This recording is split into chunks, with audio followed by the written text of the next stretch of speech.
Fala galera que está se preparando para as provas ou para o Enem, ou se realmente quer aprender um pouco mais de física. Hoje eu darei uma aula sobre os conceitos básicos de eletricidade. Não vou abordar muito a história da eletricidade. Quem quiser estudar isso, está aqui em cima, né, um outro vídeo que eu tenho que fala um pouquinho a mais sobre isso. Eu uso até a mãozinha para escrever e tal, mas na aula de hoje tentarei ser mais resumido e direto. E no final farei 2 exercícios aí. E eu vou fazer outro vídeo, porque eu criei uma área agora, uma seção de membros. Se você quiser se tornar membro do canal, né, clique aí em ser membro, tornar membro, e assine o nosso canal, que você vai ter vídeos exclusivos de atividades resolvidas, aulas ao vivo, muito bacana. Então, bora! Então, galera, meu nome é Joseil, conhecido como Barba Negra. Não se esqueça de se inscrever nesse canal, ative o sininho das notificações e bora para a nossa aula de conceitos de eletrostática. Primeira coisa para a gente aprender eletricidade básica é que você precisa entender o átomo de Bohr da seguinte maneira, né? Então toda matéria ela é formada por átomos. Eu não tenho a preocupação aqui de dividir o átomo em pedaços menores do que 3 partículas: prótons, elétrons e nêutrons. Eu tenho esses 3 tipos de partículas e no núcleo eu tenho 2 tipos de partículas, que são os nêutrons e os prótons. Na eletrosfera eu tenho os elétrons. Já deixe claro aqui que todos os processos que a gente estudar durante essa aula de eletrização ocorrem apenas na eletrosfera. Então nenhum átomo nesses processos que a gente vai analisar podem trocar nêutrons ou prótons, apenas elétrons, lembre-se disso. Essas partículas têm uma propriedade de interação entre elas ou não. Por exemplo, o próton e próton têm uma interação, né, de repulsão. Próton e elétron têm uma interação de atração, enquanto que elétron e elétron também se repelem.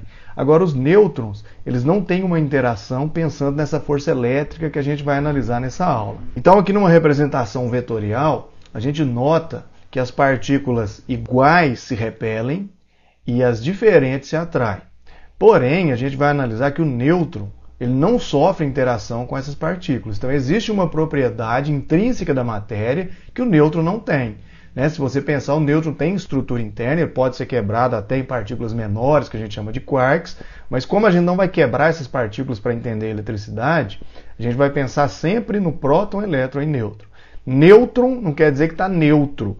Nêutron é uma partícula que a soma, né, da sua estrutura interna resulta numa carga zero, que não vai interagir com outras partículas carregadas. E verifica-se, né, que essas forças têm o mesmo módulo, porém o sentido dessa força, dessa interação é diferente. Então tanto o próton quanto o elétron, quando eles interagem, né, com eles partículas iguais, essa intensidade de força é a mesma para os dois. Então isso leva a concluir que o próton e o elétron têm uma propriedade em comum, porém simétrica. Aí a gente começa a chamar um de positivo e outro de negativo, mas o módulo dessa força sempre será o mesmo.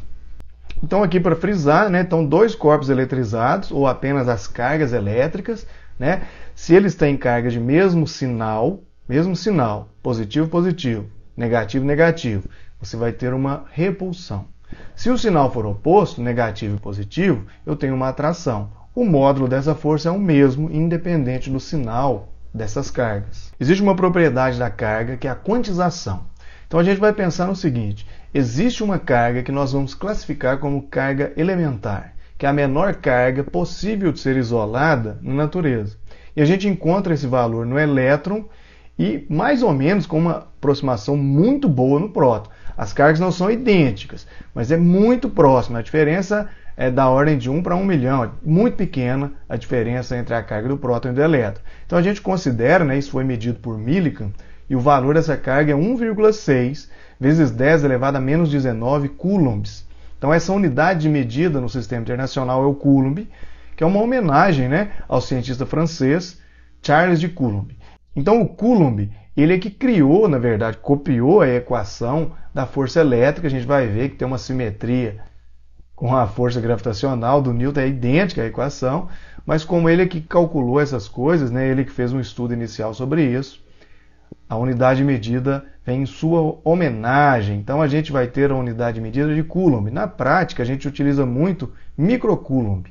Então a gente precisa saber usar prefixos, né? Então os prefixos aqui aparecem muito microcoulomb, que quer dizer 10 elevado a menos 6 coulomb. Aparece milli também e nano, mas é mais usado o micro. A gente vai ver quando chegar em exercícios aí. Então, moçada, uma constatação importante que a gente tem aqui é que se essa carga elétrica é dita como elementar, ou seja, o menor valor possível de ser encontrado na natureza, qualquer corpo que ficar eletrizado, ele vai ter um valor múltiplo desse valor, que é 1,6 vezes 10 elevado a menos 19. Então, um corpo eletrizado positivamente quer dizer que falta elétrons, ou seja, está sobrando prótons, mas a gente lembra que só troca elétron. E um corpo eletrizado negativamente está sobrando elétron. Então, ele recebeu elétron de alguém. Né? Então, como isso tem que ser múltiplo, né? Esse valor de carga tem que ser múltiplo da carga do elétron ou do próton, a gente vai ter a seguinte equação, que Q representa a carga, é igual a NE, onde o N, né, ele tem que ser um número inteiro aí. Pode ser 0, 1, 2, 3. A gente coloca como negativo, mas a ideia é a seguinte. Se você sabe que está sobrando elétron, você usa negativo. Se você sabe que está sobrando próton, ou faltando elétron, você usa o sinal positivo. Então, na hora de fazer os cálculos, sempre eu vou ter um número inteiro multiplicado pela carga elementar, que é a carga do elétron. Né? Então, no final dessa aula, a gente vai ter um exercício sobre isso. Além da quantização da carga, a gente vai ter a conservação da carga elétrica, que vem da conservação de energia. Então, se você tem uma quantidade de cargas no começo, essa quantidade tem que ser igual no final. Assim como a gente faz na conservação da energia, conservação da quantidade de movimento, conservação da massa. Sempre que eu tenho uma conservação, quer dizer que uma grandeza é igual antes e depois. Então, vamos ver como que fica isso numa representação de um movimento de partículas aqui, que poderia ser uma corrente elétrica, mas a gente está representando a quantidade de carga, não no tempo. Então a gente pode notar aqui no desenho que está chegando num nó, né, que você pode chamar esse ponto central aqui, ó, de nó, que chega a 10 coulombs e 20 coulombs. Quer dizer que o total que chega é 30. Então vai sair, quando eu tenho uma saída só, 30 coulombs. O contrário também pode ser imaginado. Imagine aqui, né, que está chegando 40 coulombs, né, está subindo ali, e está saindo 15 e 25. Quer dizer que 15 mais 25, 40. Isso é uma conservação de carga. Né? Nos processos de eletrização, a gente vai ver que eu consigo utilizar, né, que a soma das cargas iniciais é igual à soma das cargas finais. Para a gente começar a analisar o movimento dessas cargas e os processos de eletrização, você precisa entender uma pequena diferença entre isolantes e condutores. Quando a gente pensa num condutor, já vem na cabeça os metais, né? Então quer dizer que um material condutor, ele permite que haja um fluxo de cargas através dele sem dificuldade.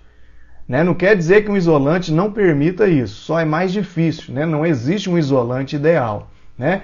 Então, para isso, né, o objeto, o metal, por exemplo, ele deve possuir aqui cargas livres na sua estrutura, que é a sua camada de valência, né? Então, quer dizer que eu tenho uma quantidade de elétrons que podem se mover com mais facilidade. E a gente tem aí os metais como ótimo exemplo de bons condutores. Né? A gente utiliza o cobre nos sistemas elétricos e ouro e prata também é tão bom quanto, né? A prata é um pouco melhor até que o cobre. E a gente vai pensar no seguinte, os condutores não precisam ser apenas sólidos. Né? Então, quando você tem sólido, que é um metal, metais e grafite, por exemplo, a gente tem um deslocamento de partículas negativas, que são os elétrons. Elas se movem nesse material. Quando a gente tem líquidos, que são as soluções iônicas, né, a gente tem um movimento de íons positivos e negativos, né, que podem ocorrer, claro, os dois ao mesmo tempo, sentido oposto. E a gente tem os gases, quando a gente pensa num sistema que está ionizado, que pode ser um plasma, né? Um plasma é um gás ionizado, onde a gente tem movimento de elétrons e de íons. A gente vai ter isso no globo de plasma ou na lâmpada fluorescente. Agora, quando a gente pensa num isolante, a gente lembra, por exemplo, de borracha, madeira, né? A gente também chama o isolante de dielétrico, tanto que a constante dielétrica, a gente vai ver depois, está relacionada com o material isolante. Né? Então esse material ele impede de forma significativa o movimento dessas cargas. A gente vai ter o movimento das cargas. Basta que você aumente a diferença de potencial bastante. Né? Você não tem um sistema, um corpo que é perfeitamente isolante. Isso não existe. né? Então a gente tem um que é mau condutor e bom condutor, seria a melhor maneira de classificar, né? Então a gente vai notar que a definição de condutor e isolante, ela não é absoluta, ela é relativa, né? Com exceção do vácuo, qualquer material pode conduzir eletricidade. Para isso, eu preciso romper a rigidez dielétrica desse meio. O que seria isso? Então, um sistema ele é isolante até que você ultrapasse o campo elétrico máximo que ele suporta antes de se tornar um condutor. Por exemplo, entre a nuvem e a Terra, eu tenho uma camada de ar, que é isolante até certo ponto. Quando a diferença de potencial cria-se um campo elétrico entre a Terra e a nuvem, excede esse valor que a gente chama de rigidez dielétrica do ar, do meio, né, ocorre a corrente elétrica. E no caso aqui tem uma borracha que vai incendiar, porque ela não é bom condutor, né? Ela é um material isolante ou mau condutor. Então, moçada, esses são os conceitos básicos de eletricidade. Eu vou fazer 2 exercícios sobre isso. Segura aí. Então, temos aqui, galera, um exercício da PUC de 2022. É um exercício numérico que funciona com regra de 3, né? Assim como qualquer equação de física, que é primeiro grau, funciona uma regrinha de 3 aí. Vamos lá. Ao se esfregar um bastão de vidro em um pano de lã, inicialmente neutros, então os dois estavam neutros, quer dizer que a quantidade de elétrons e prótons era igual nos dois, e ambos se eletrizam com cargas elétricas de mesmo valor absoluto. Mesmo valor absoluto quer dizer que para eletrizar dessa maneira, se os dois estão neutros, um tem que ficar positivo e o outro negativo, que a soma no final tem que dar 0. Então a carga de cada um é essa aqui. Ó. Aí falou, sendo que o bastão adquire carga positiva, olha aqui, ó, o bastão fica positivo e o pano adquire carga negativa, sabendo que em valor absoluto a carga elétrica do próton é igual à carga elétrica do elétron e vale 1,6 vezes 10 a menos 19. Nesse processo ocorreu transferência de. Então a gente primeiro tem que calcular quantos elétrons foram transferidos, né, e saber para quem. Por exemplo, se o bastão ficou positivo, aqui, ó, a gente pode representar assim. Deixa eu fazer um desenho aqui. Então imagina, né, que essa representação aqui sejam 2 objetos, né, com a carga inicial, Caralho. 2 objetos aqui onde a carga inicial, vamos chamar de A, é 0, e a carga inicial aqui de B também era 0. Porém, falou assim, o bastão ficou positivo. Se ele ficou positivo, ele não recebeu carga positiva. Quer dizer que ele doou carga negativa. Então, as cargas negativas, os elétrons, aqui, ó, eles passaram do bastão para o pano. Tá? Então, quer dizer que no final esse cara aqui fica positivo e esse cara aqui fica negativo. Por isso, né? Porque passou elétron do cara, bastão, para o pano. Vamos calcular agora quanto que passou. Como que eu vou fazer isso? Olha só. A gente vai pensar na equação simples ali, ó. Que a carga elétrica é igual a N vezes E. Que a carga elétrica Q é igual a um número inteiro, que eu não sei, que eu vou calcular, vezes a carga do elétron. Então, por exemplo, a carga aqui que ele falou é 3,2 vezes 10 elevado a menos 13. Isso aqui é igual a N vezes a carga. Eu vou colocar positivo, né, porque eu vou fazer a conta, vai dar a mesma coisa, menos 19. Só vai dar aqui próton ou elétron. Então aqui eu coloquei como se fosse prótons, né? Que sobrou ali. Então fica 3,2 vezes 10 elevado a menos 13 dividido por 1,6 vezes 10 elevado a menos 19. Isso aqui vale N. Então N, que é o número de partículas recebidas ou perdidas, vale 3,2 dividido por 1,6 dá 2. 2,0 para colocar na notação em números de algarismo certinho, né? 13 menos 13 menos 19 fica menos 13 mais 19, que seria 2 elevado a 6. Né? Então isso aqui eu tenho que pensar no seguinte, olha, o bastão perdeu 2 vezes 10 a sexta elétrons e o pano recebeu esse valor em elétrons. Então está falando aqui, ó, foi do bastão para o pano. Né? Então, letra B, 2 vezes 10 elevado a sexta elétrons do bastão para o pano. Beleza? Letra B. Mais um.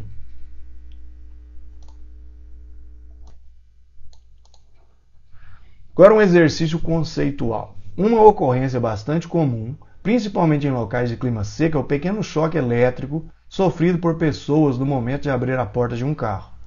Esse fenômeno é provocado pelo toque na parte metálica do automóvel, que sofreu uma eletrização decorrente do atrito com o ar durante o deslocamento do veículo. Neste contexto, o choque elétrico acontece por quê? Veja, mesmo que a gente não tenha falado sobre os processos de eletrização, a gente tem que lembrar de um conceito básico. As cargas que se movem são sempre elétrons, tá? Então, o que aconteceu? As cargas elétricas escoam pelo passageiro no contato com o solo. O ar seco é um bom condutor elétrico, ao contrário da pele humana, né?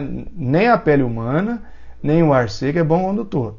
O automóvel perde cargas positivas, ficando eletrizado negativamente. Ninguém perde carga positiva. Então, isso aqui está completamente errado, tá? As cargas em excesso se acumulam no interior da carcaça.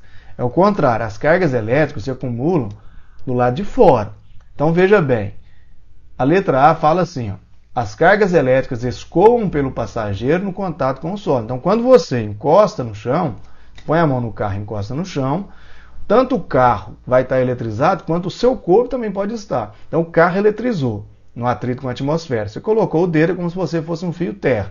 Aí desce a corrente, né, eletrização ali por contato, e você sente um pequeno choque. Porém, a sua roupa também pode ficar eletrizada no seu atrito com o banco do carro. Você fica esfregando no banco ali na roupa, banco e seu corpo, você acaba ficando eletrizado e que aumenta a intensidade desse choque. Isso pode ser evidenciado quando, ao invés de você colocar no carro a mão, você coloca a mão na mão de alguém, você cumprimenta alguém e você dá aquele choquinho. É porque o seu corpo ficou eletrizado pelo atrito das suas roupas. Beleza? Então, moçada, eu vou fazer outro vídeo com uma lista maior de exercícios para membros, hein? Abraço.